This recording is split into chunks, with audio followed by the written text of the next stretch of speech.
Today and last night, it got extremely cold, down to 25 or so. So this is our first killing frost of the year. Well, this fall actually.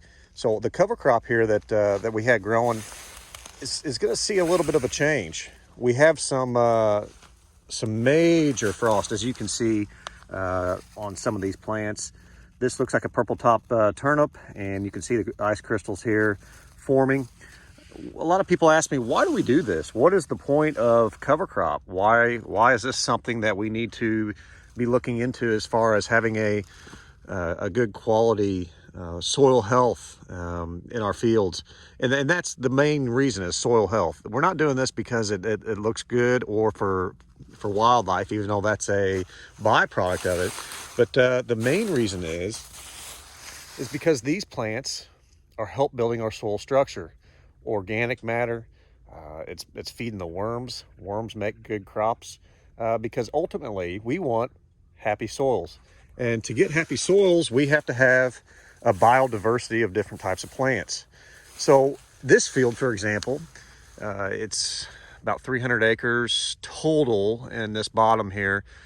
We planted a 7 species mix. We have crimson clover, we have some barley, there is some crimson clover, barley, turnips. Here's a radish that we planted, some triticale. See, look at this radish here. This thing is massive. The reason why this cover crop is so amazing as far as size, I mean, here's my hand. You can see how big this radish is because of the planting time. And that goes for any crop. If you plant it earlier, typically you're going to have a better crop, and that is what we're getting here. The reason why this field was planted so early is because we had a major flood down here in August. I had soybeans standing chest high. It was a beautiful looking crop. Very excited about it. And we had a major rain event. Went from a drought to a major rain event, and it flooded out the soybean crop. And unfortunately, the crop needed to be destroyed. So I elected to put in a cover crop to protect the soil, not only from erosion, from major rain events or future floods, but also to help build the soil. And that timing, September 1st, August 28th, 29th, I think is when I planted it. It made a huge difference as far as production and size and growth. Cereal rye in here, or winter rye, is one of the species also, and it does a great job of filling in the spaces and in the voids, and also sending a taproot and the roots really deep into the soil structure to help break up that fragipan or the hard pan. So yeah, we've got a lot of things going on here in this cover crop. This is going to change a lot. This cold weather is going to turn some of these plants probably into maybe a killing frost. It may kill some of them, and it may not. There's Australian winter peas out here. I'll see if I can find any of that. Here's some right here. That looks like an Australian winter pea. So yeah, we have a lot of diversity in this field right now. It also brings the nutrients to the top of the soil. So there's a lot of nutrients way down deep into the soil structure. It's going to bring a lot of that to the top. So in the spring, when I decide to plant either a corn or a soybean, whatever it may be that we decide to go with on this field, that fertilizer is going to be more readily available to that plant. So that's another reason why we do it. As you can see, here's some of the soybean stalks that I turbo tilled down that got destroyed by the flood. There's probably a few rotten soybeans left in there, but there wasn't much. I did leave a field down here where I did run the combine through, and it made around 12 bushels to the acre.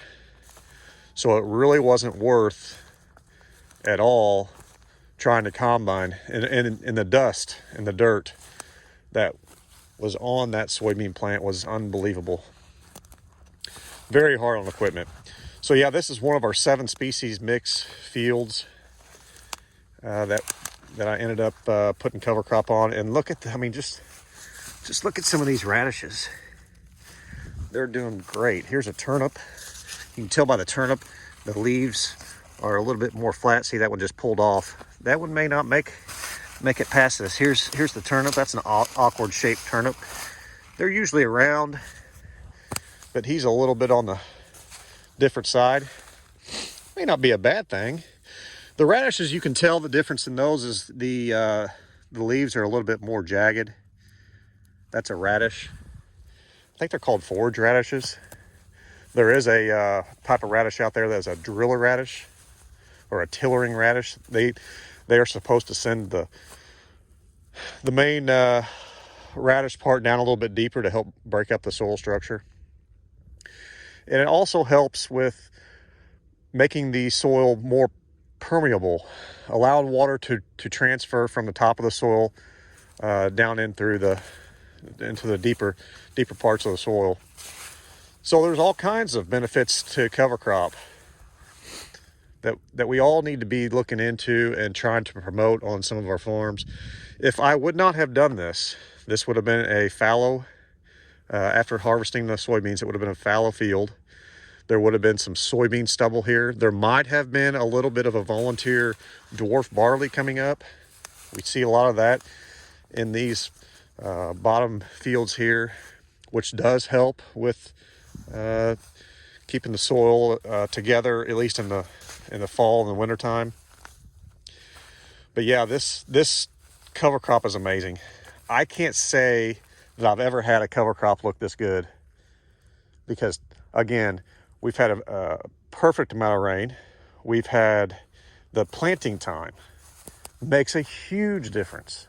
So for all of you all out there wanting to do cover crops, I highly recommend the earlier the better when it comes to planting. Usually in cornfields, it does a better job because corn typically comes out of the field sooner, whereas a soybean plant is usually greener longer. And I did do a little bit of a test on one of the fields here. I spread a little cover crop in some green beans, or the leaves were a little bit green yet. So they had this big canopy, and unfortunately, what had happened was there was no yellowing of the leaves yet, and the cover crop got a little moisture and it started growing underneath some of those beans. And it was only a few acres. It wasn't very many. Well, they did grow, but they could not get enough sunlight. And not all of the species survived because of that. So you have to have, especially in the soybean crop, you have to have enough yellowing in the leaves if you're going to broadcast on over the top.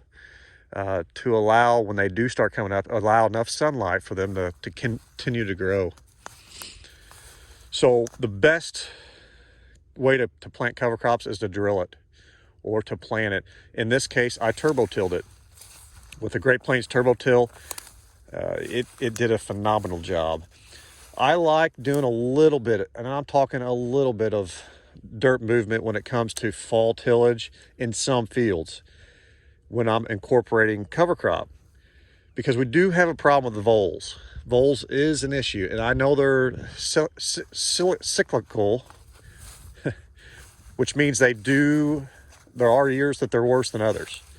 But if you can come in and work the dirt just a little bit, that typically will run them out for the next year, or they run out for that year.